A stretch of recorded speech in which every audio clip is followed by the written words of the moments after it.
The other thing we note here is glide path selection. It's not a one-time decision. We encourage plan sponsors to revisit glide path suitability perhaps every 3 years or sooner if the demographics change.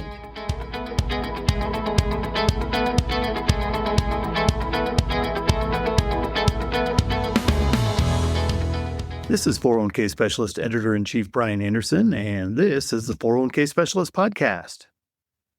During the second quarter of this year, 401k Specialist is doing a deep dive on target date funds, along the dominant qualified default investment alternative in 401k plans and the primary engine of retirement savings for millions of participants. Recently, prominent global consulting firm Mercer published a new white paper, Target Date Landscape, the Evolution of Target Date Strategies and Future Considerations, which explores a broad range of trends and topics impacting the TDF business.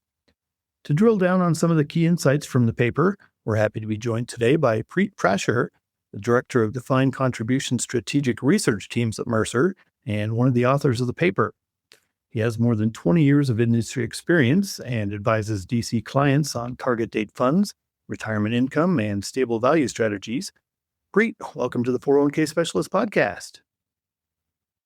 Yes, thank you, Brian. Glad to be here, and thank you for having me on your podcast. So I'm Preet Prashar. I co-chair Mercer's Target Date Research, and today we'll highlight some of the key themes from our recently published paper on target date. It's called Target Date Landscape. And the key themes that we like to cover is market size and concentration, the rise of passive target date series, the glide path trends we're seeing, trends and fees, and as well as some of the new features that we're noticing in target date solutions. Okay. Well, let's start out by talking a little bit about the target date market size and concentration.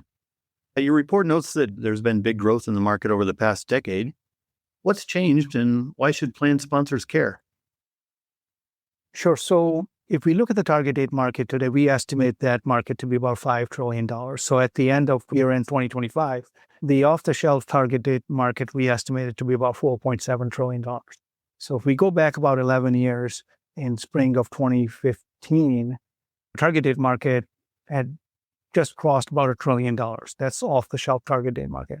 So just in a span of about 11 years, market has grown more than by 4x. So that's a lot of growth. More importantly, what we estimate is there are about 9 managers that manage most of these target date assets. So the industry is somewhat concentrated, but that doesn't mean the plan sponsors have fewer choices. So many of these large providers, they have multiple variations of their flagship target date series. So we don't believe that the plan sponsors are necessarily short on choice, on target date choice. One takeaway for the plan sponsors, again, I'll repeat this during our podcast, is document the why, how, and what of your target date selection process. That is the key. All right, that's good advice. The paper also seems to show that passive target date series and CITs seem to be growing. What should committees be thinking about here?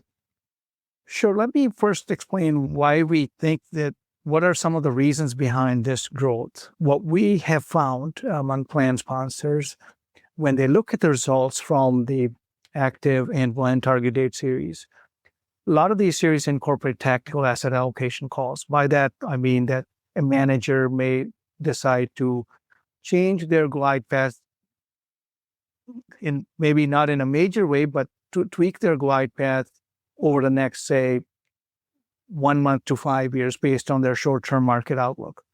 What we find is a lot of these tactical calls haven't been consistent in adding alpha.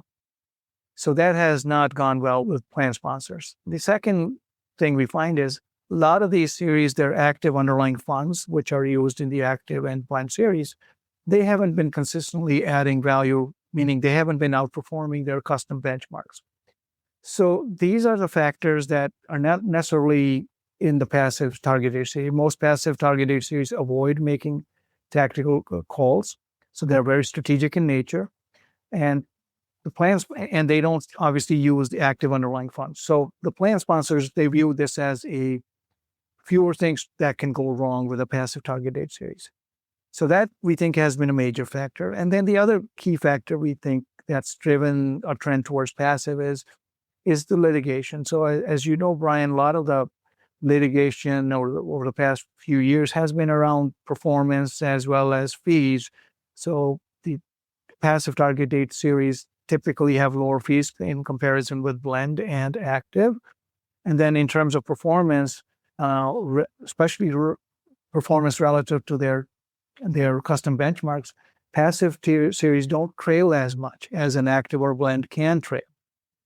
So there can be positive or negative alpha with the active or blend series.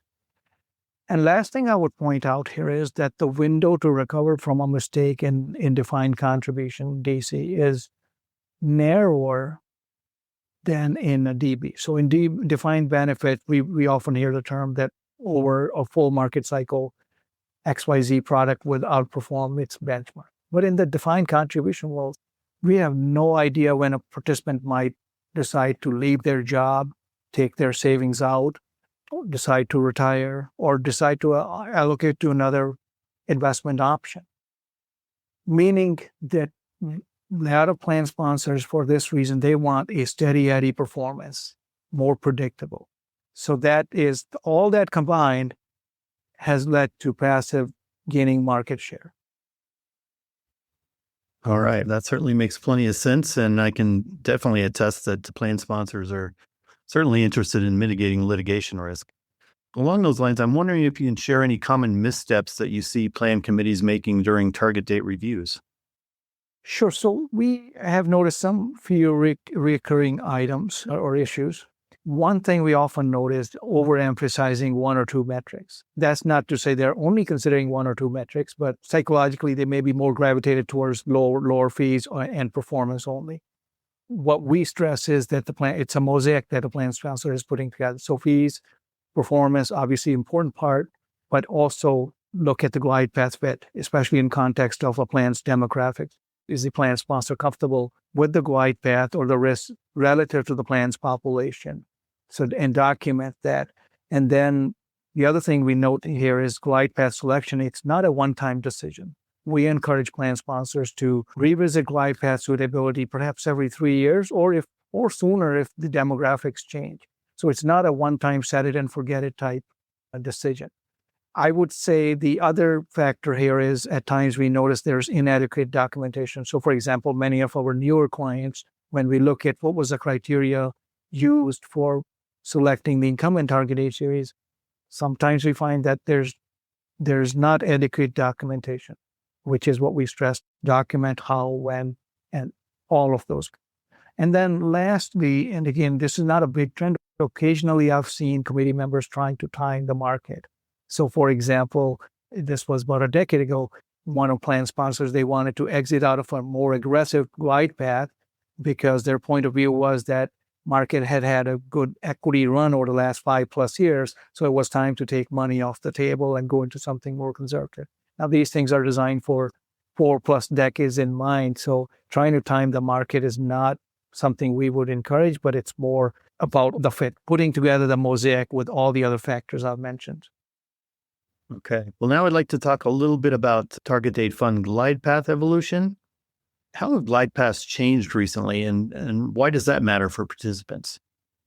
Sure. So when we looked at the data from 10 years ago and year-end 2025, based on Mercer's quarterly target date survey, we found that the median glide path, especially for younger participants, had become a little bit more aggressive. By that, I mean there was more allocation to equity and real assets. So for example, if a vintage had 90% allocation to equity and real assets at the end of 2015, the median, the same equivalent vintage at the end of 2025 had about 95 or 96% equity and real assets allocation.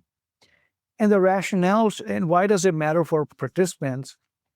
Managers have cited different rationale for increasing equity. And I must say that not all managers have raised equity, but few have. But the rationale includes that participants are living longer and they're reliant more on their savings from defined contribution. And so the target date solution has to deliver more, meaning it has to accumulate more wealth for a participant to be able to retire comfortably. So that's one of the reasons. And the other reason, what we suspect, is that some of the series, there's a survivorship bias. So some of the series that were there 10 years ago, they have been liquidated.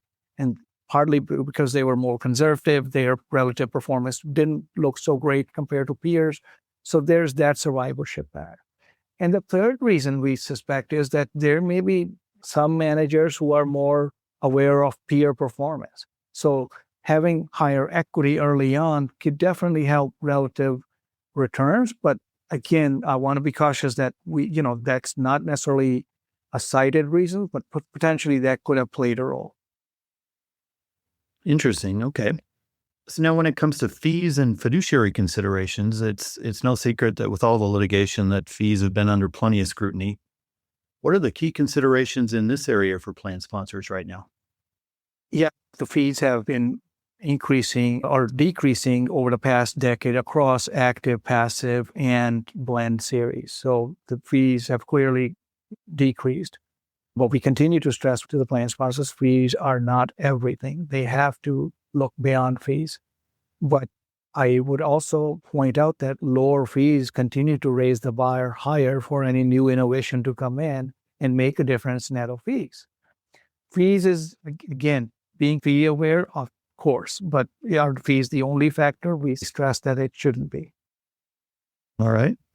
Now, no discussion about target date funds is going to be complete these days without talking a little bit about lifetime income solutions and even more recently, private assets. Do you see more plans starting to move in these directions? So what we have noticed is that there's a lot more conversation or interest from plan sponsors to learn more about, especially solutions that incorporate lifetime income. So there's a lot of conversation around that. But that hasn't necessarily equated to a lot of action. A lot of plan sponsors, they want to understand how the landscape is evolving. They know new products are coming to the market. So they want to keep the pulse on that innovation before they make any decision. We have seen few plan sponsors move in that direction, incorporating lifetime income, either via target date or through another method into their plan. In terms of private assets, look, the concept of private assets isn't totally new in target date one. So we've had target date series that have allocated to private real estate over the past decade. What we're talking about here is bringing in private equity or private credit. We have seen some new series come to the market, and there are other providers that are close to that are seriously looking at the possibility of launching such a solution. But what we've noticed is that the plan sponsors want to see this in live and real world and see how it performs. They're not necessarily against it, but they want some proof of concept. What happens 5 years down the road? How does that, does it deliver net of fee performance or net of fee results that outweigh the lower fees? So they're not opposed to it, but they want to see results. The DC space seems to move at a notoriously slow pace, so it's not a big surprise that it might take a while for momentum to build around lifetime income solutions. And it's likely going to be the same for private assets as well. All right, before we wrap this up, could you lead the audience with maybe a couple of quick takeaways? Sure. So we recommend that governance matters. So again, I'd like to reiterate that please document the how, what, and when of your decision in terms of selecting a target date solution. Maintain that active oversight. That means glide path suitability in context of your demographics. And maybe check glide path suitability every 3 years. And then we also encourage that when target date series is selected, evaluate your decision from multiple angles, not just focus on past performance or fees, but all glide path fit, management's philosophy, process, the team itself, and don't only focus on just one aspect of performance or such as returns or Sharpe ratios. Also, perhaps look at drawdown, max drawdown for participants near and in retirement, because that can trigger bad behavior or participants to exit at a bad time in the market. So again, it's a mosaic that needs to be put together as opposed to a decision that's driven by one or two factors.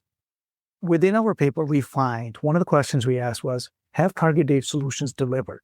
Meaning, we have benchmarking, traditional benchmarks, but have they delivered in terms of if I am saving for retirement, have they met the manager's objectives? So what we find is the short answer is yes.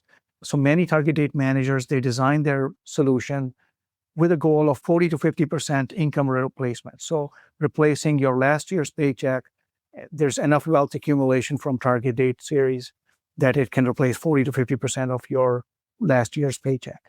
We analyze the returns over the last 20 years, and we find that target date series have met that objective. So participants did all the right things, meaning they worked, they contributed to their 401k, they maxed the employer match, they are on track to replace 40 to 50% of their retirement income. But if we're looking at 100%, target date hasn't delivered that, and that was not the intent. Well, I think you're right. That was certainly never the intent. But it is nice to hear that target date funds have indeed been doing what they were intended to do. Preet, I want to thank you for sharing a lot of great information today. And I also want to remind listeners that we have a link to the target date landscape white paper that we've been talking about. It's on the homepage for this episode on the 401k Specialist website. Preet Prashar, Director of Defined Contribution Strategic Research Teams at Mercer, thanks for joining us today on the 401k Specialist podcast. Thank you, Ryan.